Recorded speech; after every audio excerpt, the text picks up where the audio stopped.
Hello बच्चा party, कैसे हैं आप लोग। उम्मीद करते हैं कि आप लोग एकदम बढ़िया होंगे और स्वस्थ होंगे और आप लोग एग्जाम दम फोड़ करके आए होंगे, एकदम मस्त गया होगा क्योंकि आसान सवाल था। ठीक है, जो पढ़ाए हैं वहीं से आया होगा। आप लोग 35 में से 35 ठोक करके आए होंगे। ठीक है, एग्जाम में आज हम करवाने वाले हैं जो कि 5 फरवरी को हुआ था।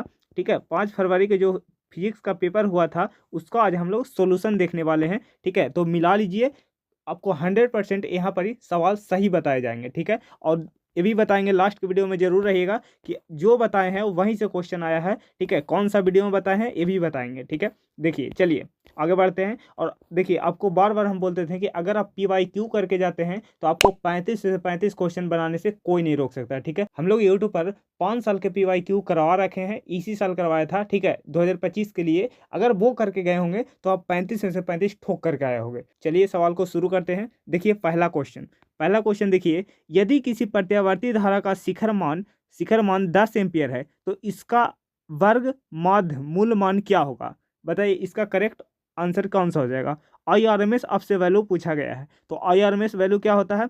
IRMS वैल्यू जो होता है वो होता है I0/√2, I0/√2। ठीक है, और I0 का मान रखिएगा तो ये निकल करके आएगा कितना, 7.07 एम्पियर, 0.07 एम्पियर, जो कि ऑप्शन नंबर किस में है, ऑप्शन नंबर बी हमारा राइट आंसर हो जाएगा, ऑप्शन नंबर बी। ठीक है, कंप्लीट है। चलिए आगे बढ़ते हैं, मिलाते चलिएगा। और ये सेट आई है बालक, कौन सा सेट है, देखिए यहाँ पर ही सेट आपको दिखाते हैं।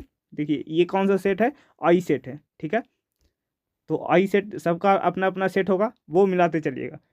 चलिए देखा जाए सेकंड प्रश्न, शुद्ध विद्युत प्रेरकीय परिपथ में शक्ति गुणांक आपसे पूछा है, पावर फैक्टर पूछा है, वो कितना होता है, वो होता है 1। ऑप्शन नंबर कौन सा करेक्ट हो जाएगा, ऑप्शन नंबर बी जो हमारा है वो करेक्ट हो जाएगा। ठीक है, नेक्स्ट सवाल के ऊपर चलिएगा, जल्दी जल्दी आप लोग मिलाते चलिएगा। ठीक है, और कमेंट में आंसर जरूर करिएगा कि कितना आया है। ठीक है, आपका स्कोर। ठीक है, केवल धारिता युक्ति प्रत्यावर्ती धारा में परिपथ में वोल्टेज और धारा के बीच कालांतर आपसे पूछा है। धारा और वोल्टेज के बीच के कालांतर कितना होता है, वो होता है 90 डिग्री। ऑप्शन नंबर कौन सा करेक्ट हो जाएगा, ऑप्शन नंबर हमारा बी करेक्ट आंसर हो जाएगा, ऑप्शन नंबर बी। ठीक है, चलिए अगले सवाल के ऊपर। अगला सवाल देखिए, अगला सवाल, अनुनाद की स्थिति में LC परिपथ की आवृत्ति होती है। LC परिपथ की जो आवृत्ति होती है वो आपको बताए थे 1/2π√1/LC।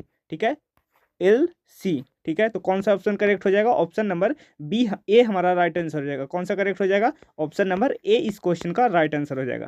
ठीक है, चलिए आगे बढ़ते हैं अगले सवाल के ऊपर।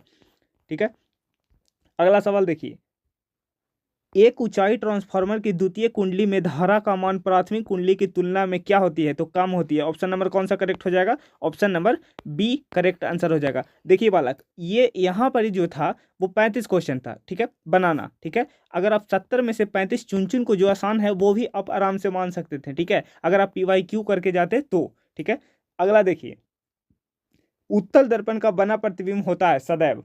उत्तल दर्पण का जो बना प्रतिबिंब होता है वो क्या होता है, आपसे पूछा गया है किसके बीच होता है, तो ये होता है ध्रुव और फोकस के बीच। ये होता है ध्रुव और फोकस के बीच। ऑप्शन नंबर कौन सा, सी हो जाएगा, ऑप्शन नंबर सी हमारा राइट आंसर हो जाएगा, option number C, in between pole and focus, option number C. चलिए आगे बढ़ते हैं, अगला सवाल के ऊपर देख लीजिए।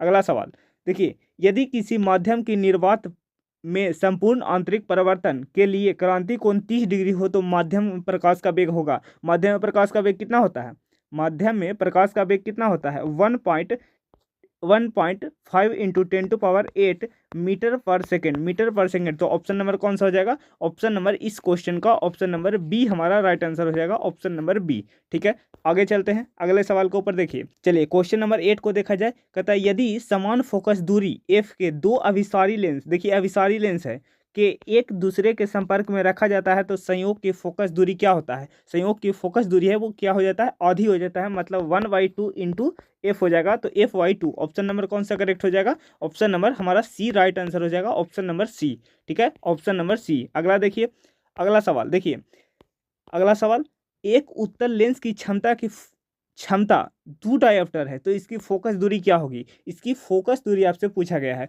तो फोकस दूरी कैसे निकालते हैं, तो F बराबर हो जाएगा 1/p। ठीक है, तो F बराबर क्या हो जाएगा, ये हो जाएगा, हमें चाहिए सेंटीमीटर में, तो ये हो जाएगा 100/p का मान कितना है 2, तो ये हो जाएगा 50 सेंटीमीटर, तो कितना हो जाएगा 50 सेंटीमीटर। तो ऑप्शन नंबर कौन सा करेक्ट हो जाएगा? ऑप्शन नंबर बी इस क्वेश्चन का राइट आंसर हो जाएगा। ऑप्शन नंबर बी इस क्वेश्चन का राइट आंसर हो जाएगा। आगे देखते हैं 10 नंबर सवाल को। देखिए अगला नंबर सवाल, 10 नंबर सवाल कहता है निम्नलिखित में से कौन सा रंगीन विपथन को कम करने के लिए लेंसों का उपयोग किया जाता है? लेंसों का उपयोग किया जाता है, बताइए इसका करेक्ट आंसर कौन सा हो जाएगा?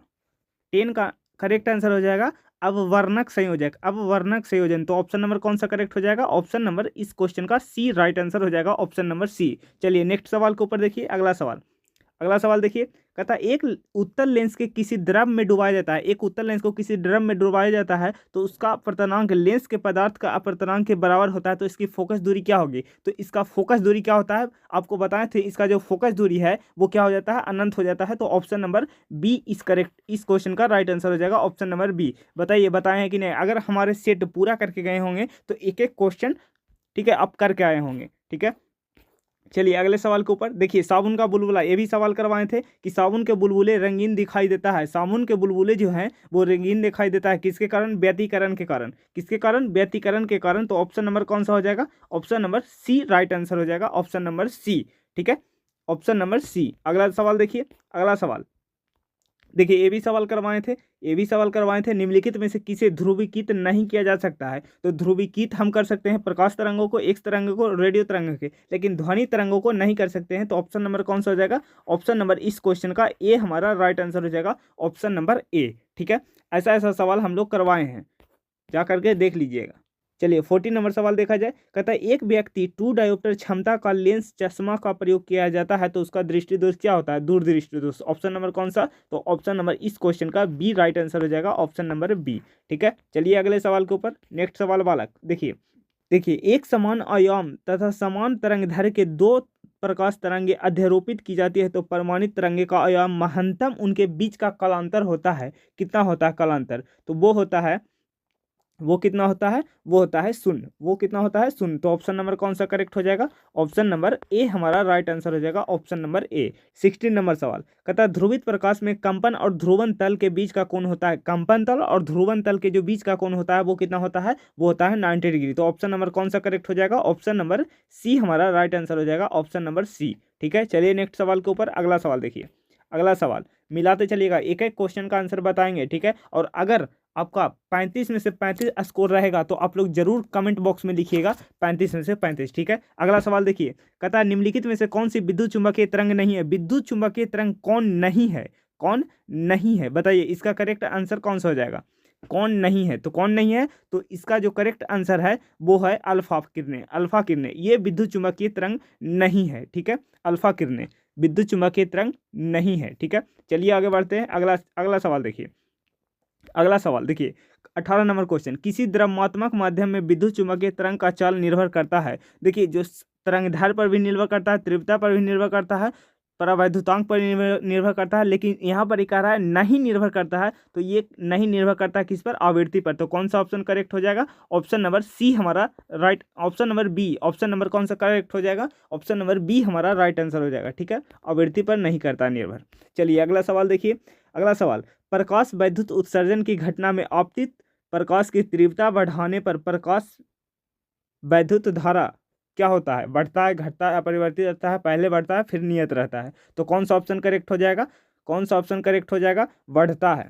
पर जो प्रकाश विद्युत धारा है वो क्या होगा? बढ़ेगा, ठीक है। इलेक्ट्रॉन की संख्या बढ़ेगा तो इलेक्ट्रॉन की संख्या बढ़ेगा तो धारा की भी संख्या बढ़ेगा, ठीक है। आगे देखिए अगला सवाल देखिए, देखिए 20 नंबर सवाल कहता है किसी गतिमान कण के संबंध में डी ब्रोगली तरंगदैर्घ्य का निर्भर नहीं करता है, निर्भर नहीं करता है। तो देखिए तरंगदैर्घ्य का जो फॉर्मूला होता है वो होता है h/p, ठीक है। और p का मान संवेग है तो मतलब एम भी रख सकते हैं, एम भी। तो देखिए द्रव्यमान पर भी निर्भर करता है, वेग पर भी निर्भर करता है, और किस पर निर्भर करता है? संवेग पर भी। तो संवेग पर भी निर्भर करता है, लेकिन यहाँ पर क्या पूछा गया है? नहीं निर्भर करता है। तो नहीं निर्भर करता है किस पर? आवेश पर। तो ऑप्शन नंबर कौन सा करेक्ट हो जाएगा? ऑप्शन नंबर हमारा बी करेक्ट आंसर हो जाएगा, option number B.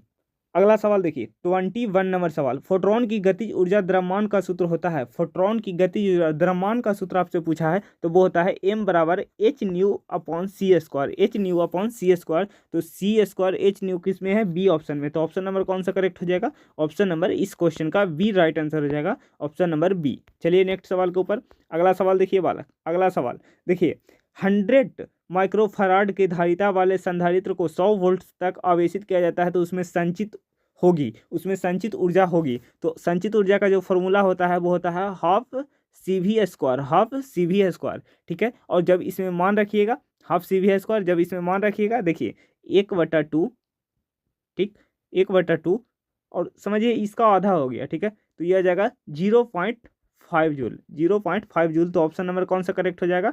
Option number A हमारा राइट आंसर हो जाएगा इस क्वेश्चन का। ऑप्शन नंबर ए हमारा राइट आंसर हो जाएगा इस क्वेश्चन का, ठीक है। कौन सा ऑप्शन करेक्ट हो जाएगा? Option number A. क्लियर है? चलिए नेक्स्ट सवाल के ऊपर अगला सवाल देख लीजिए। अगला सवाल कहता निम्नलिखित में से किसका मात्रक वोल्ट पर मीटर होता है? ये तो कई बार बता चुके हैं, बताइए वोल्ट पर मीटर किसका होता है? तो देखिए आप लोग एक संबंध पढ़े होंगे, E बराबर माइनस का dV/dx, ठीक है। ये संबंध आया था विभवांतर और विद्युत क्षेत्र में संबंध। तो यहाँ से आ जाएगा वोल्ट, अब dx क्या है? लंबाई है, तो ये हो जाएगा पर मीटर। तो वोल्ट पर मीटर किसका है? तो ये है विद्युत क्षेत्र का। तो ऑप्शन नंबर कौन सा हो जाएगा? ऑप्शन नंबर बी हमारा राइट आंसर हो जाएगा। ऑप्शन नंबर कौन सा करेक्ट हो जाएगा? सी, ऑप्शन नंबर सी, विद्युत क्षेत्र, ठीक है। आगे देखिए अगला सवाल। देखिए विद्युत चालन में चालक के मुक्त इलेक्ट्रॉनों अपवाह वेग Vd एवं चालक के सिरों के बीच विभवांतर V में संबंध होता है। तो क्या होता है? V समानुपाती होता है E के, मतलब E समानुपाती होता है Vd के, ठीक है। तो इसका क्या हो जाएगा? ये हो जाएगा V अनुक्रमानुपाती होता है विद्युत क्षेत्र के। तो ऑप्शन नंबर कौन सा हो जाएगा? ऑप्शन नंबर ए इस क्वेश्चन का राइट आंसर हो जाएगा। ऑप्शन नंबर ए इसका करेक्ट आंसर हो जाएगा। ऑप्शन नंबर इसका कौन सा करेक्ट हो जाएगा? ऑप्शन नंबर ए हमारा करेक्ट आंसर हो जाएगा, ठीक है। अगला सवाल देख लीजिए। देखिए क्वेश्चन नंबर 25 कहता है एक चालक की वोल्टता V तथा धारा I के बीच ग्राफ एक सरल रेखा है। तो y अक्ष जो कि I को प्रदर्शित करता है तो थीटा कोण बनाती है, तो चालक का प्रतिरोध क्या होगा? आपसे चालक का प्रतिरोध पूछा है। तो देखिए चालक का प्रतिरोध कैसे निकालते हैं? ये हो गया हमारा I, ठीक है। और ये इधर क्या कह दिया गया है? इधर हो जाएगा वोल्ट, और बीच में क्या हो जाएगा? ये हो जाएगा थीटा। तो यहाँ से अगर tan थीटा निकालोगे तो tan थीटा क्या हो जाएगा? tan थीटा हो जाएगा I/V क्या होता है? R होता है। तो हमें क्या चाहिए? प्रतिरोध ही चाहिए था, हमें क्या चाहिए? प्रतिरोध ही चाहिए। तो किसके बराबर होता है? tan थीटा के। तो ऑप्शन नंबर कौन सा करेक्ट हो जाएगा? ऑप्शन नंबर ए हमारा राइट आंसर हो जाएगा इस क्वेश्चन का, ठीक है। नेक्स्ट सवाल के ऊपर चलिए। अगला सवाल, विद्युत शक्ति क्या होता है? V² तो कौन सा करेक्ट हो जाएगा? ऑप्शन नंबर सी इस क्वेश्चन का राइट आंसर हो जाएगा, ऑप्शन नंबर सी, ठीक है। अगले चलते हैं अगले के ऊपर। ताप बढ़ाने पर अर्धचालक का प्रतिरोध क्या होता है? ताप बढ़ाने पर अर्धचालक का प्रतिरोध क्या होता है? तो देखिए चालक रहता है तो बढ़ जाता है, ठीक है। अगर ताप बढ़ाते हैं तो चालक का प्रतिरोध बढ़ता है, लेकिन यहाँ पर ही क्या कह दिया गया? अर्धचालक। तो अर्धचालक का प्रतिरोध क्या होता है? घटता है। ये वाला गलती मार के आया है। तो ऑप्शन नंबर कौन सा हो जाएगा? ऑप्शन नंबर बी हमारा राइट आंसर हो जाएगा, ठीक है। यहाँ पर ही अर्धचालक पूछा गया है, चालक नहीं। अगला सवाल देखिए अगला सवाल, निम्नलिखित में से कौन सा प्रतिरोध को व्यक्त करता है? जो प्रतिरोध को व्यक्त करता है वो होता है R बराबर होता है ρ×L/A, डायरेक्ट फॉर्मूला है वाला। इसको अब देख लीजिए, ρ×L/A यही ऑप्शन हो जाएगा। तो ऑप्शन नंबर कौन सा हो जाएगा? ऑप्शन नंबर हमारा ए राइट आंसर हो जाएगा, ऑप्शन नंबर ए, ठीक है। आगे बढ़िए अगला सवाल। देखिए अगला सवाल, एक ही तत्व के समस्थानिक के बीच मुख्य अंतर होता है। अगर एक ही तत्व के समस्थानिकों के बीच का अंतर है तो उसको क्या कहते हैं? देखिए समस्थानिक क्या होता है? द्रव्यमान संख्या तो सेम रहेगा, लेकिन द्रव्यमान का जो भार है वो क्या हो जाएगा? अपरिवर्तित हो जाएगा, ठीक है। तो मतलब उसके बीच का जो अंतर होगा वो उसको क्या कहते हैं? उसको हम कहते हैं न्यूट्रॉनों की संख्या। तो करेक्ट आंसर कौन सा हो जाएगा? ऑप्शन नंबर बी हमारा राइट आंसर हो जाएगा, ऑप्शन नंबर बी, ठीक है। ऑप्शन नंबर बी हमारा राइट आंसर हो जाएगा, ठीक है, न्यूट्रॉनों की संख्या। क्लियर? अब चलते हैं अगले सवाल के ऊपर। अगला सवाल देखिए, कहता निम्नलिखित में से कौन सा रेडियोधर्मी क्षय नहीं करता है? रेडियोधर्मी क्षय नहीं करता है, बताइए इसका करेक्ट आंसर कौन सा हो जाएगा? रेडियोधर्मी क्षय नहीं करता है, ठीक है। रेडियोधर्मी क्षय नहीं करता है तो वो कौन करता है? म्योन क्षय। कौन सा? म्योन क्षय। तो ऑप्शन नंबर कौन सा हो जाएगा? ऑप्शन नंबर डी हमारा राइट आंसर हो जाएगा, ऑप्शन नंबर डी, ठीक है। नेक्स्ट सवाल के ऊपर चलिए। अगला सवाल देखिए बालक, अगला सवाल, 500 नैनोमीटर के तरंगदैर्घ्य वाले फोटोन की ऊर्जा क्या होगी? 500 नैनोमीटर के तरंगदैर्घ्य वाले फोटोन की ऊर्जा क्या होगी? वो होता है 4 × 10⁻, कितना होता है? 4 × 10⁻⁻⁹ जूल। तो ऑप्शन नंबर कौन से में है? ऑप्शन नंबर ए में है। तो ऑप्शन नंबर कौन सा करेक्ट हो जाएगा? ऑप्शन नंबर ए हमारा राइट आंसर हो जाएगा। चलिए अगले सवाल के ऊपर चलते हैं। अगला सवाल देखिए, हाइड्रोजन स्पेक्ट्रम में कौन सी श्रेणी दृश्य भाग में पड़ता है? हाइड्रोजन स्पेक्ट्रम में कौन सी श्रेणी दृश्य भाग में पड़ता है? तो दृश्य भाग में कौन पड़ता है? तो दृश्य भाग में बामर पड़ता है। तो ऑप्शन नंबर कौन सा करेक्ट हो जाएगा? ऑप्शन नंबर बी इस क्वेश्चन का राइट आंसर हो जाएगा, ऑप्शन नंबर बी। चलिए अगले सवाल के ऊपर, अगला सवाल देखिए। अगला सवाल, निम्नलिखित में से कौन सा आवेश रहित कण है? आवेश रहित कौन सा कण है? वो है फोटोन। कौन सा कण हो जाएगा? हो जाएगा फोटोन। तो ऑप्शन नंबर कौन सा करेक्ट हो जाएगा? ऑप्शन नंबर डी हमारा राइट आंसर हो जाएगा, ऑप्शन नंबर डी। आगे चलते हैं, अगला सवाल देखिए। एक्स किरणें क्या है? एक्स किरणें क्या है भैया? विद्युत चुम्बकीय तरंग है। एक्स किरणें क्या है? विद्युत चुम्बकीय तरंग है। एक्स किरणें क्या है? विद्युत चुम्बकीय तरंग है। तो ऑप्शन नंबर कौन सा हो जाएगा? ऑप्शन नंबर डी हमारा राइट आंसर हो जाएगा, ऑप्शन नंबर डी। चलिए अगला सवाल देखिए, 35 नंबर सवाल। एक एएमयू की तुल्य ऊर्जा होती है, एक एएमयू की तुल्य ऊर्जा क्या होती है? 931 mega electron volt. Mega electron volt 931 क्या होता है? 931 mega electron volt. Option number कौन सा करेक्ट हो जाएगा? ऑप्शन नंबर डी इस क्वेश्चन का राइट आंसर हो जाएगा। अगला सवाल देखिए, अगला सवाल देखिए, लौ चुंबकीय पदार्थ के लिए अपेक्षिक चुंबकशीलता का मान होता है, वो होता है म्यू और ग्रेटर देन, मतलब ज़्यादा होता है 1 से, मतलब कौन सा करेक्ट हो जाएगा? ऑप्शन नंबर डी इस क्वेश्चन का राइट आंसर हो जाएगा, ऑप्शन नंबर डी। चलिए अगले सवाल के ऊपर, अगला सवाल देखा जाए। अगला सवाल देखिए, 35 तक क्वेश्चन हम लोग कर लिए। कोई भार लगा? कोई ज़्यादा मेहनत लगा कोई भी सवाल में? नहीं। क्यों कहते हैं इतना कि बार बार रिपीट करता है सवाल? तो अगर आप 5 साल के सवाल लगा लेते हो तो आपको आराम से 35 से 35 क्वेश्चन ऑब्जेक्टिव में सही करने से कोई नहीं रोक सकता है, ठीक है। और अभी हम दिखाएंगे, ठीक है, 5 नंबर में जो बताए हैं वही क्वेश्चन आया है, ठीक है। चलिए देखिए अगला सवाल। ये जितने भी सवाल करवा रहे हैं सब के सब करवाया हुआ है, ठीक है। अब जाके देखिए हम PYQ करवाए हैं उसमें भी होगा, और जो हम प्रैक्टिस सेट भी करवाए हैं उसमें भी होगा, ठीक है। देखिए अगला सवाल देखिए, इसी साल करवाए हैं। R1 R2 R3 प्रतिरोधों की श्रृंखला में परिपथ में प्रत्येक प्रतिरोध का प्रवाहित धारा क्या होगी? पर देखिए अगर हम इसको श्रेणी क्रम में जोड़ते हैं, ये हो जाएगा R1, ये हो जाएगा R2 और ये हो जाएगा R3, ठीक है। तो इसमें क्या होता है? धारा समान होता है। इसमें क्या होता है? धारा समान हो जाएगा। धारा समान हो जाएगा तो मतलब कौन सा हो जाएगा? ऑप्शन नंबर ए हमारा राइट आंसर हो जाएगा, ऑप्शन नंबर ए हमारा करेक्ट आंसर हो जाएगा, ऑप्शन नंबर ए हमारा राइट आंसर हो जाएगा। क्लियर? अगला देखिए 38 नंबर सवाल को देखिए। धारा घनत्व का इकाई होता है, धारा घनत्व क्या होता है भैया? धारा घनत्व होता है J बराबर I/A, ठीक है, I/A होता है, ठीक है। अब देखिए आई का ऐसे मात्रा क्या होता है? एम्पियर।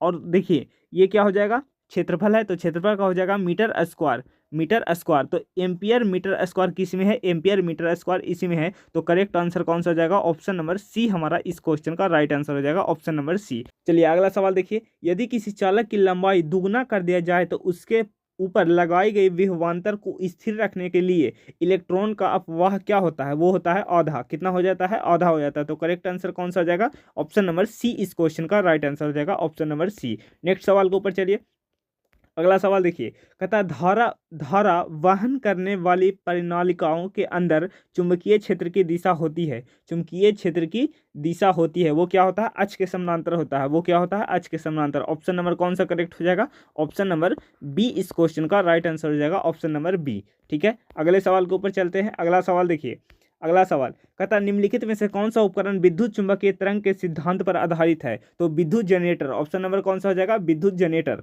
ठीक है। जनरेटर जो है जो विद्युत चुंबकीय प्रेरण के सिद्धांत पर आधारित है। तो ऑप्शन नंबर कौन सा हो जाएगा? ऑप्शन नंबर सी इस क्वेश्चन का राइट आंसर हो जाएगा। नेक्स्ट सवाल देखिए 42 नंबर क्वेश्चन। एक परिनालिका का स्वप्रेरकत्व निर्भर करता है, एक परिनालिका का स्वप्रेरकत्व निर्भर करता है। देखिए जो परिनालिका का जो स्वप्रेरकत्व का जो फॉर्मूला होता है वो होता है L बराबर म्यू नॉट इंटू ए बटा L इंटू एन स्क्वायर, ठीक है। तो देखिए प्रति इकाई लंबाई के फेरों पर भी निर्भर करता है और नली की लंबाई पर भी निर्भर करता है और फेरों की संख्या जो कि n है उस पर भी निर्भर करता है। तो मतलब B और C दोनों पर निर्भर करता है। तो करेक्ट आंसर कौन सा हो जाएगा? ऑप्शन नंबर बी इस क्वेश्चन का राइट आंसर हो जाएगा, ऑप्शन नंबर बी, ठीक है। n क्या है? फेरों की संख्या, L क्या है? परिनालिका की लंबाई, A क्या है? परिनालिका का क्षेत्रफल, ठीक है। चलिए अब म्यू नॉट क्या है जानवे करते हैं, चुंबकशीलता। चलिए आगे बढ़ते हैं। चलिए अगला सवाल देखिए। दो समान धनावेशित बिंदु आवेश जिनमें प्रत्येक पर 1 माइक्रोकूलम आवेश है को 1 मीटर की दूरी पर वायु में स्थित है, तो इस निकाय का स्थितिज ऊर्जा क्या होगा? इस निकाय का स्थितिज ऊर्जा आपसे पूछ रहा है कि क्या होगा? स्थितिज ऊर्जा क्या होगा? वैद्युत स्थितिज ऊर्जा क्या होगा? वो कितना होता है? चलिए 45 नंबर सवाल को देखिए। किसी संधारित्र की धारिता निर्भर करता है, किसी संधारित्र की धारिता नहीं निर्भर करता है। तो किस पर नहीं निर्भर करता है? देखिए संधारित्र की जो धारिता का जो फॉर्मूला होता है वो होता है C बराबर K into epsilon not A upon D, A upon D. तो देखिए क्षेत्रफल भी है, मतलब आकार है भी, आकृति भी है और डिस्टेंस भी है। तो डिस्टेंस पर तो निर्भर करता है लेकिन आवेश पर निर्भर नहीं करता है, क्योंकि इसमें आवेश है ही नहीं है। तो आवेश पर निर्भर नहीं करता है। हमसे ये भी पूछा गया है कि किस पर निर्भर नहीं करता है। तो ऑप्शन नंबर कौन सा हो जाएगा? ऑप्शन नंबर C हमारा करेक्ट आंसर हो जाएगा। Charge on plates, charge on plates पर निर्भर नहीं करता है। ठीक है, अगला सवाल देख लीजिए। अगला सवाल 46 नंबर सवाल, किसी आवेशित चालक के बाहरी सतह पर विद्युत क्षेत्र होता है। अगर ये कोई चालक है, ये कोई चालक सीट है, ठीक है, इसके अगर लंबवत विद्युत क्षेत्र ऐसे आएगा, ठीक है, तो क्या होता है? लंबवत होता है। तो ऑप्शन नंबर कौन सा करेक्ट हो जाएगा? ऑप्शन नंबर B हमारा राइट आंसर हो जाएगा। अगला सवाल देखिए 47 नंबर सवाल, कहता है यदि किसी चालक की बाहरी विद्युत क्षेत्र में रखा जाए, बाहरी विद्युत क्षेत्र में रखा जाए तो चालक के अंदर विद्युत क्षेत्र क्या होगा? देखिए ये कोई आवेशित है, ठीक है, और ये बाहर विद्युत क्षेत्र है, ठीक है, और अगर इसके अंदर विद्युत क्षेत्र पूछेगा तो क्या होता है? हमेशा 0 होता है। तो हमेशा क्या हो जाएगा? शून्य हमारा राइट आंसर हो जाएगा, हमेशा शून्य होता है। ठीक है, अगला सवाल देखिए 48 नंबर सवाल देखिए, कहता है विपरीत चिन्ह दो आवेशों बिंदु आवेशों के बीच के निम्नलिखित में से कौन सा सही है? तो क्या होता है? ऋणात्मक नहीं होना चाहिए, ऋणात्मक नहीं होना चाहिए, स्थितिज ऊर्जा हमेशा धनात्मक होता है। ठीक है, तो ये ऑप्शन करेक्ट आंसर हो जाएगा। अगला सवाल देख लीजिए। अगला सवाल गॉस के नियम आ गया भैया। गॉस का नियम कहता है कि किसी बंद पृष्ठ से गुजरने वाला जो फ्लक्स होता है वो क्या होता है? हमेशा शून्य होता है। क्या होता है? हमेशा शून्य होता है। बताइए करेक्ट आंसर कौन सा हो जाएगा? C हो जाएगा। कितना आसान सा सवाल था। ठीक है, अगर आप 70 में से आपको कितना बनाना था? 35 बनाना था। तो अगर 35 में से 35 आप लोग खोज के आराम से बना लेते हैं, इतना हल्का सवाल था। ठीक है, चलिए आगे बढ़ते हैं। चलिए सवाल 50 को देखा जाए, सवाल नंबर 50 को देखा जाए। 50 भैया, चलिए 50 नंबर सवाल को देखा जाए। जब किसी सिलिकॉन में बोरॉन की अशुद्धि के रूप में मिलाया जाता है तो परिणामी पदार्थ क्या होगा? परिणामी पदार्थ क्या होगा? जो होगा P प्रकार के अर्धचालक। तो कौन सा ऑप्शन करेक्ट हो जाएगा? ऑप्शन नंबर B इस क्वेश्चन का राइट आंसर हो जाएगा। Option number B। चलिए नेक्स्ट सवाल के ऊपर। अगला सवाल देखिए, N प्रकार का अर्धचालक में अल्पसंख्यक वाहक होता है। अल्पसंख्यक कौन होता है? अल्पसंख्यक होल होता है। कौन सा होता है? अल्पसंख्यक होल होता है। ठीक है, N प्रकार में। चलिए आगे बढ़ते हैं।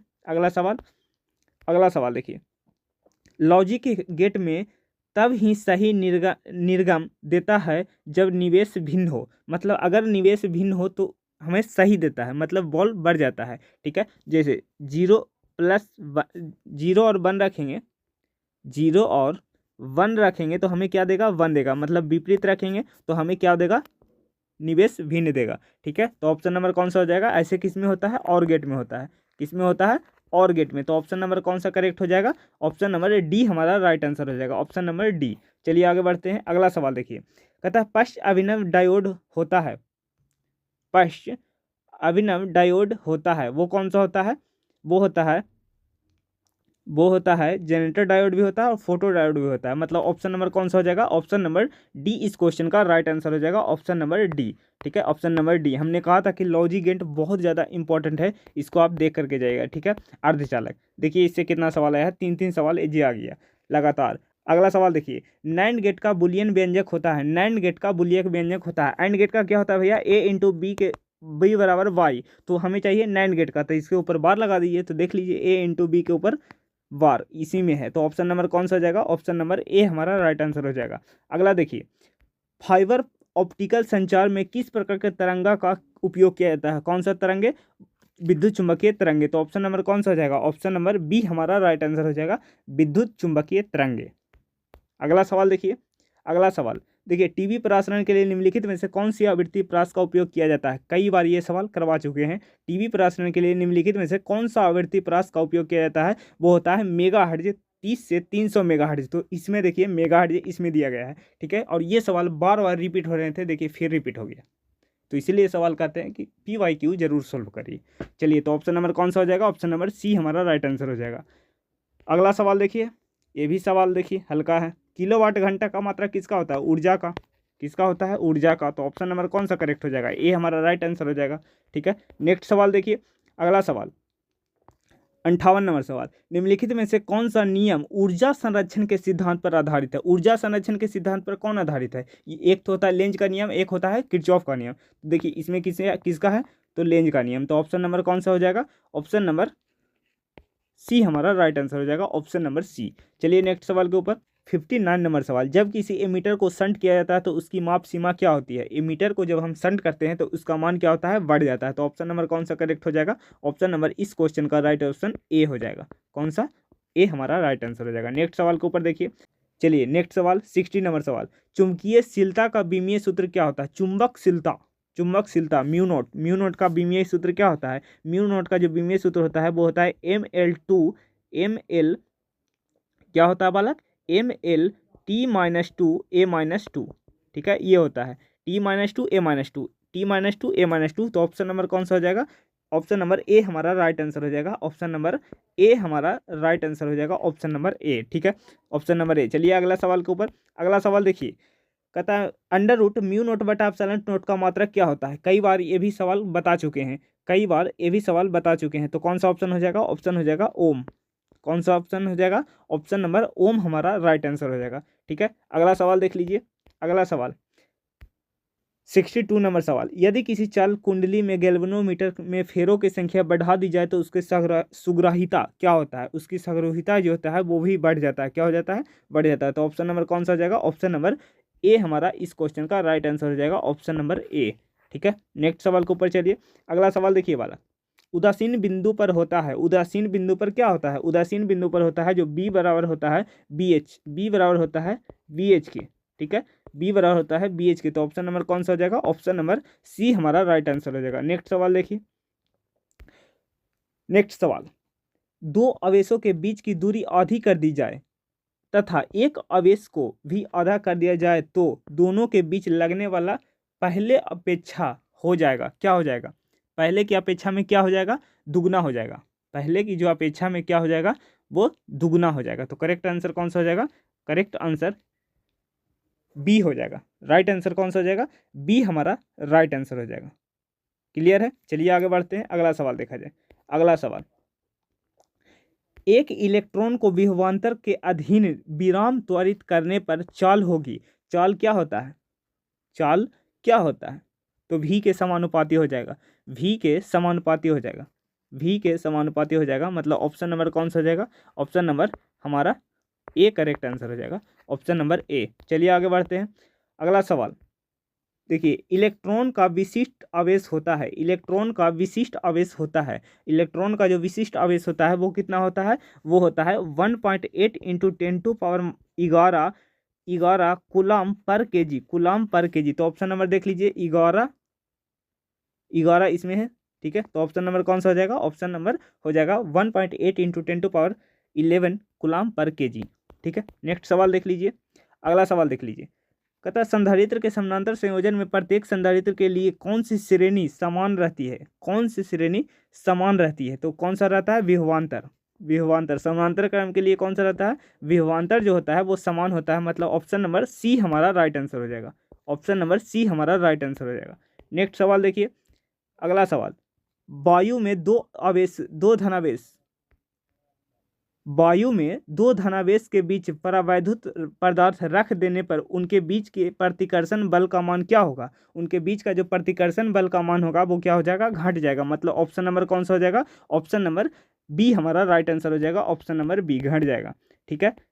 अगला सवाल देख लीजिए, अगला सवाल 0.2 माइक्रो कूलाम के दो बराबर तथा विपरीत आवेश के बीच की दूरी 3 सेंटीमीटर है, तो इनका वैद्युत द्विध्रुव होगा, इनका वैद्युत द्विध्रुव क्या होता है, वो होता है P बराबर Q × 2L, और इसका जो सॉल्व करिएगा मान रख करके वो आएगा 6 × 10⁻⁻10, यानी 6.0 × 10⁻10 लगभग 8 के समथिंग मानेगा। तो ऑप्शन नंबर कौन सा हो जाएगा, ऑप्शन नंबर बी हमारा राइट आंसर हो जाएगा। अब 10 है ही नहीं है तो इस पर भी चलना पड़ेगा, ठीक है, तो ऑप्शन नंबर बी। चलिए आगे चलते हैं, और आज का लास्ट सवाल है, ठीक है, ऑब्जेक्टिव का, ठीक है, ये आपने 70 में 70 आपको सही सवालों का आंसर आपको दे दिया, ठीक है, 100% सही है वाला, आप लोग एक बार मिला लीजिएगा आपको कितना सही है, और एक बार अगर वीडियो पसंद आए तो लाइक, सब्सक्राइब और शेयर दबा करके कीजिएगा, ठीक है। और कमेंट करिएगा कि आपको 70 में से कितना सही कर पाए हैं, ठीक है। 70 अटेम्प्ट नहीं करना था आपको, 35 ही करना था। तो आप लोग ये बताइएगा कि कितना आपको सही हुआ है, ठीक है।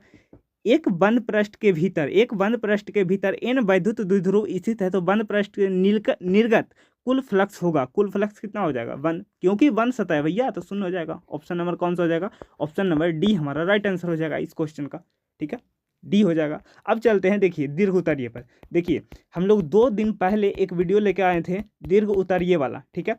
आपको बताए थे कि कौन कौन चैप्टर में कौन सा सवाल है जो इंपॉर्टेंट है। आपको ये भी बताए थे कि गॉस का नियम इंपॉर्टेंट है भैया, देख करके जाएगा क्योंकि ये सवाल रिपीट हो रहे हैं बार बार। देखिए गॉस का प्रमेय आ गया है, ठीक है, गॉस का प्रमेय आ गया है, ठीक है। तो आपको कहे थे इधर साइड में आपको दिख रहा होगा, ठीक है, इधर आपको साइड में एक सीट दिख रही होगी, ठीक है, जो कि उसी क्लास से लिया गया है स्क्रीनशॉट, ठीक है। हम 2 दिन पहले करवाए थे, आप जा करके देखिएगा 2 दिन पहले, ठीक है। चैप्टर वाइज करवाए थे कि चैप्टर वाइज में 5-5 नंबर के कौन सा सवाल इंपॉर्टेंट है। तो हम लोग बताए थे कि गॉस का नियम भी इंपॉर्टेंट है, आप लोग देख करके जाएगा। और यहाँ पर ही गॉस का नियम आ गया है, ठीक है। और देखिए सवाल, और देखिए किरचॉफ का नियम बताए थे, किरचॉफ का नियम भी बताए थे। किरचॉफ का नियम आप लोग देख लीजिएगा, ठीक है, विद्युत धारा चैप्टर में आप जो जाके देख लीजिएगा, ठीक है। और भी सवाल हैं जो कि बताए थे, ठीक है, स्क्रीनशॉट आपको दिख रहा होगा, ठीक है। तो इसमें 3 सवाल बनाना था बालक, ठीक है। 5 नंबर में 3 सवाल आपका हल करना था। तो हम बोले थे कि अगर आप उस वीडियो को देख लेंगे तो आपको 15 अंक दम धैल के धैल रहेगा। और सही में वहीं से क्वेश्चन आया है, बाहर से क्वेश्चन नहीं आया, ठीक है। तो जितना करवाए थे अगर उतना करके जाते तो आप आराम से, ठीक है, टोटल 70 मार्क्स का था, ठीक है, क्योंकि उधर ऊपर ऐड का रहता है 30 मार्क्स का। तो यहाँ पर आप 70 में से 70 स्कोर कर सकते थे, ठीक है। तो उम्मीद करते हैं कि आप लोग की एग्जाम एकदम मस्त गया होगा, ठीक है। आपको 35 में से 35 आप क्वेश्चन करके आए होंगे, ठीक है। अगर वीडियो पसंद आए तो वीडियो को लाइक करिएगा, चैनल को सब्सक्राइब करिएगा। मिलते हैं अगले वीडियो में, तब तक के लिए बाय बाय, टेक केयर, जय हिंद।